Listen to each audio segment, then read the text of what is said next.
Ngayong araw po mga ka-RSP ay tatalakayin natin ang isang karamdaman na madalas hindi nabibigyan ng sapat na atensyon. Ito po yung endometriosis. Pero bago yan, panoorin po muna natin ito.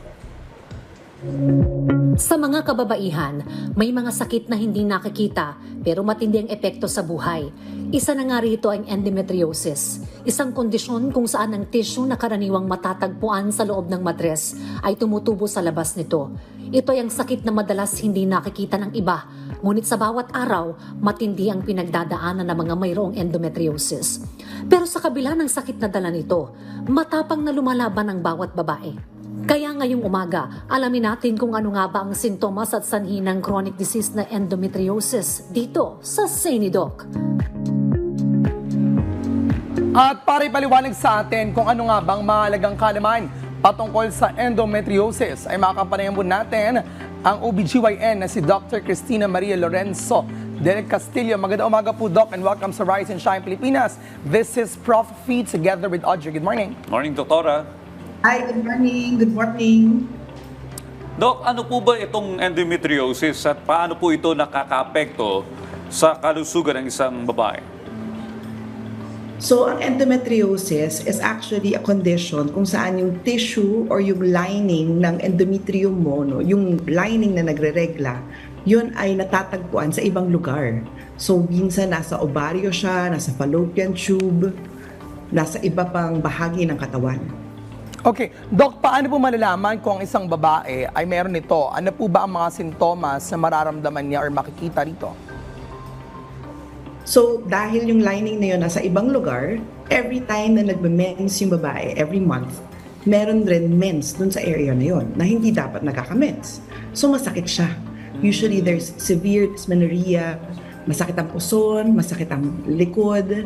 Minsan, masakit kapag nagko-contact, may sexual contact. Sometimes, when you have your menstruation, masakit din umihi or dumumi. And then, minsan, very rarely, wala rin siyang symptoms. Kaya nakakatakot, no? Malalaman mo na lang, nahihirapan kayo pala makabuo ng baby, ganyan. So, those are the symptoms of endometriosis. Okay, Doktora, meron po bang iba't ibang uri ng endometriosis? Yes, there are different types. So there is something called superficial endometriosis, which is only on the surface, no, usually sa body.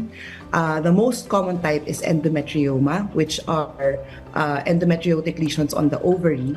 And then yung pinaka-debilitating, yung usually masakit na masakit talaga, is the deep infiltrating endometriosis. So those are the ones found in the deeper organs of the body. Minsan sa bituka, minsan sa fallopian tubes, and other parts of the pelvic organs. Alright, Doc, syempre may mga kababaihan na parang napapatanong, ano ba to? Ba't nangyari sa akin ito? Saan naman ako ba to? Or may ginawa ba ako? May nakain ba ako? Ano po ba ang sanhi o risk factors ang maaring magdulot ng endometriosis? Marami kasi rin na different theories, no, or mga risk factors na iniisip ng iba't ibang school of thought, no. But the most common that we encounter is parang retrograde menstruation siya, no. So in menstruation, instead na lumalabas dun sa vaginal area, na nakaka-backflow siya through the fallopian tubes, tapos pumapasok siya dun sa pelvic organs natin, sa ovaries, sa fallopian tubes, and then yun na, unti-unti na siyang dumadami every time na nagme-mens ka. So you really have to go for treatment, for evaluation and treatment to be able to control the disease. Well, ito, personal experience, naawa ko sa mga dalaga kong anak. Nasa early 20s na sila. Kapag meron silang menstruation, nakikita ko minsan talagang namimilipit sa sakit, no? Umiiyak. So, ano po yung mga paraan, Doktora, para masuri at matukoy kung ito nga ay endometriosis na? Yes, sir. Any woman actually who experiences pain during menstruation should go for checkup talaga. Regular transvaginal ultrasound will be able to identify if there's any endometriotic lesions. Kung meron mga lesion or may mga cyst or endometriosis sa loob ng pelvic organs mo. And then, seeing your doctor talaga. Sometimes kasi si endometriosis, very evasive, no? Nagtatago. Minsan, pati sa ultrasound, nakikita. So sometimes we base it on the description mismo ng patient. And then, bibigyan natin ng treatment kung kaya. Alright, Doc, ano po ang mga available na paggamot para sa endometriosis at paano ito nakatutulong sa kanila?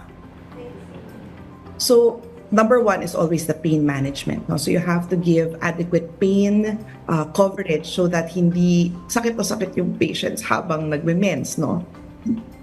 And then, syempre, we have to also go to the cause of the disease. So, hormonal therapy is actually very good right now, no? Maganda yung nilabas nila na tinatawag na Dienogest.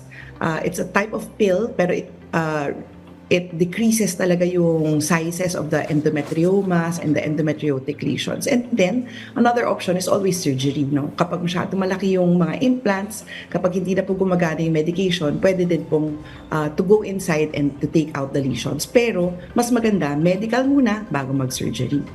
Bilang panghuli, Doktora, no, ang inyo pong mensahe sa mga kababaihan. Always go talaga for check-up.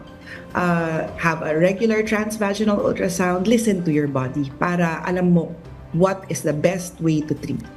Alright, on that note, maraming salamat po sa pagbabahagi sa amin ng mga mahalagang kaalaman patungkol po sa karamdaman ng endometriosis. Dr. Cristina Maria Lorenzo del Castillo, thank you so much and have a great day.